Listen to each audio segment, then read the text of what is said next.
That's the county game, and we're really glad to have the county game happening again. When they had a change in their coaching staff, and I had their athletic director, Chris King, contact me, and we definitely wanted to start something back up on both ends. And I know that even though this was a tough loss for them today, I'm sure that Chris and Coach McCabe are excited, just like I am, to restart this series and this rivalry. I feel like Coach McCabe has done a really good job in her first year there with acquiring talent and getting her players to play very hard. We expected today to be exactly what it was. They were not going to give up. They were going to play us really hard and play with great effort, and they did that, especially in the first two quarters, but throughout the game. For us, we were able to assert ourselves in spurts. What is it, Clark Kellogg says, we have spurt ability. And so we had several times where we had spurts of, I would imagine, 8-0, 10-0, and a lot of deflections and turnovers and 10-second counts within that. So that really wears on an opponent when you have that happen. And we have Meg McConnell, and she had a triple-double, and she's the best player in mid-major basketball. Oh, that was your question, Eric? Okay. What was it like? What was it like? Obviously, you're up 20. You sub her out, just telling her that she was going to come back in. I mean, obviously, you wanted to see the triple-double at that point, but just what was it like, that conversation, and just how she was able to respond and play smartly on that last sub in? It was a situation where I didn't want her to get hurt, and I wanted her to show some leadership while we had young people on the floor. One of the things that people, I don't think, really look at with us is that we have really 6 freshmen that we're playing. Raina Green, played in 3 or 4 games in junior college, and Ramey played very little last year. But we have 5 true freshmen. Raina is basically a freshman, and Raina Green, and then Ramey played very limited last year. So we really have 7 kids that have contributed but have not played a lot in their college career. So anytime that we can get a nice lead and mix some veterans and experienced players in with the young ones to have growth, that's only going to benefit us when we get to March, and that's our end goal, is to be playing our best basketball and be our freshest in March. And to follow on that, you mentioned last presser here that just how locked in you were coaching a lot of those freshmen. Just how much of a joy is that? We talk about joy so much, having a chance just to see them grow and just the ability to coach them in those moments and let them loose and have fun with it. Well, we can talk about Nadia Moore today, being 5 for 6, 4 for 5 from the 3-point line with 14 points and 3 steals. When I was recruiting Nadia, we didn't take her after her 12th grade year, and I said, it wouldn't make sense for us to take you. It would be almost like charity. I need you to go back for grade 13 in Ontario. And she gambled on herself because she really wanted to come to Duquesne. And so she gambled on herself, and it paid off. And it's paid off in a big way because she's a very good basketball player. She's not only a very good shooter who has the utmost confidence shooting it, but tonight, even though she had no rebounds, she's flying to the glass every single time. And on 3 of those fouls, I really believe that we were penalized because she moved her feet and got around her opponent, and I don't think those were fouls. And those are one of the things that I want to look at as we go forward, because she is so active with her feet going to the glass that we can't have her be penalized because she chooses to move her feet and others don't. But Nadia bet on herself, and it's obviously paying off. I feel like Mackenzie Blackford gave us good minutes and had a couple rim out for her, but she's certainly on her way. Raina Green played some good defense and really gave us a lot of juice. It was a good day overall. When shots weren't falling in that first quarter, you hang your hat on that defense, and you were still turning them over. You were still trying to create. Just how much do you like that bounce back ability just from the team this season, and how it can be responders? Well, we know that people are going to make runs against us in the way that we're playing. When you play the style that we're playing, you're going to give up an easy bucket or 2 here and there.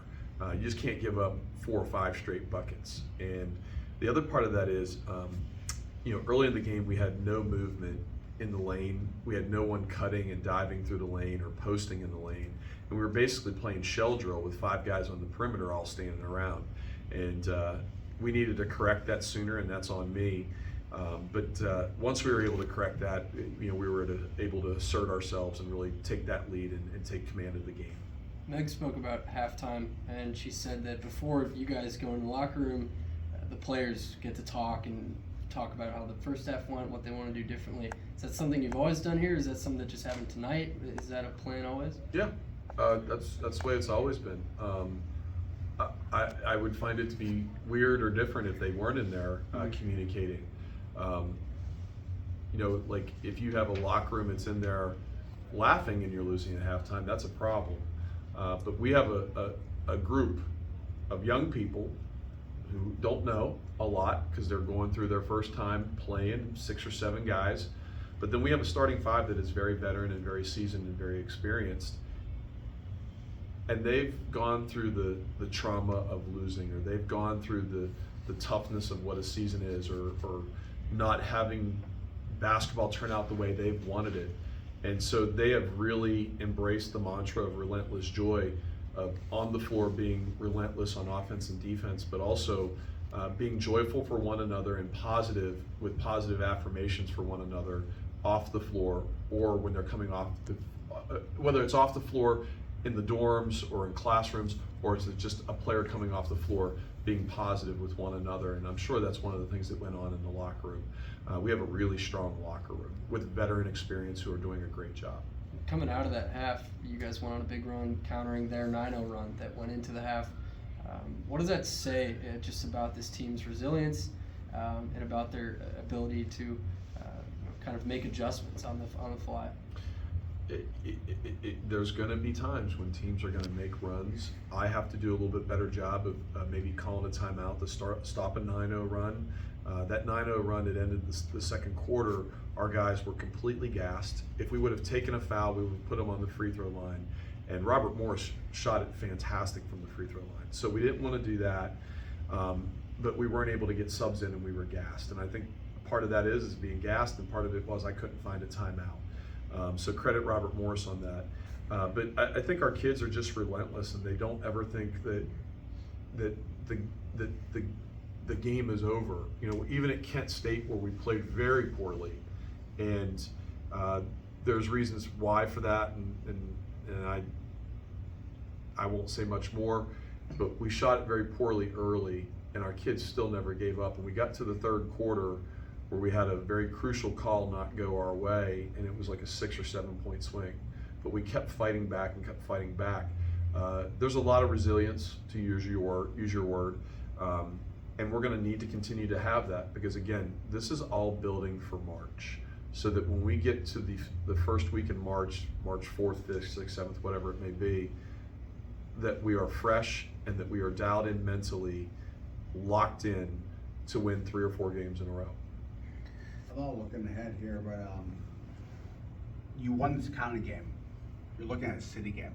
What are your thoughts going into that?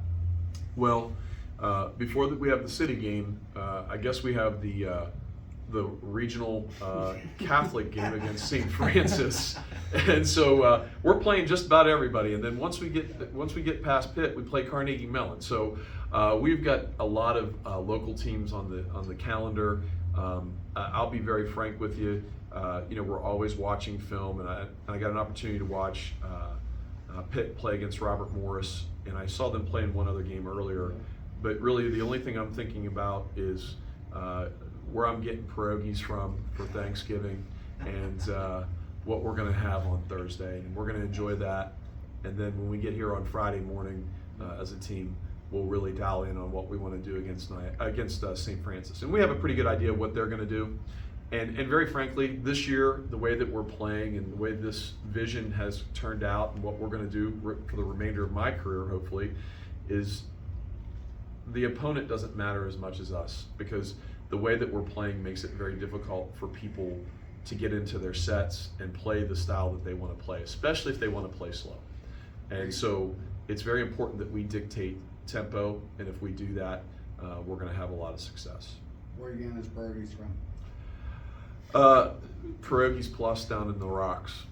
You know, those young ladies there are fantastic, and we'll be going to Pierogies Plus. A non-pierogi question. At the end, when Meg gets subbed out, you see the ovation. You have Kelly obviously sub her in. Just how special is that moment? Just to see that appreciation and respect, not just for what she accomplished tonight, but what she's accomplished in almost 5 seasons now. It makes a special individual, and we'll say it all year. She's consistent. I think she's the best player, not in the A4 conferences. And I think she's going to have a legitimate shot at being the mid-major player of the year. You know, she's a kid that in this world, the way things are with the transfer portal, could have easily gone into the portal and made 6 figures, and she stayed. And she stayed for the right reasons. It wasn't for name, image, and likeness monies. She stayed because she wanted to win a championship at Duquesne. And that's the only thing that mattered to her. And that says a lot about who she is and what her character is. And, you know, I love her dearly. We have really built a great relationship with one another. I've always trusted her, and she's had great trust in me. And I don't know if I've enjoyed coaching a player as much as I've enjoyed coaching Meg. It's been just a really great run with her for the last 5 years. Is there anything that she does that surprises you at this point? She shoots the ball better from 3 with more range, more consistently this year. She is attacking the basket and scoring at the rim and finding the seams better this year. She's obviously changed her body and gotten physically much stronger.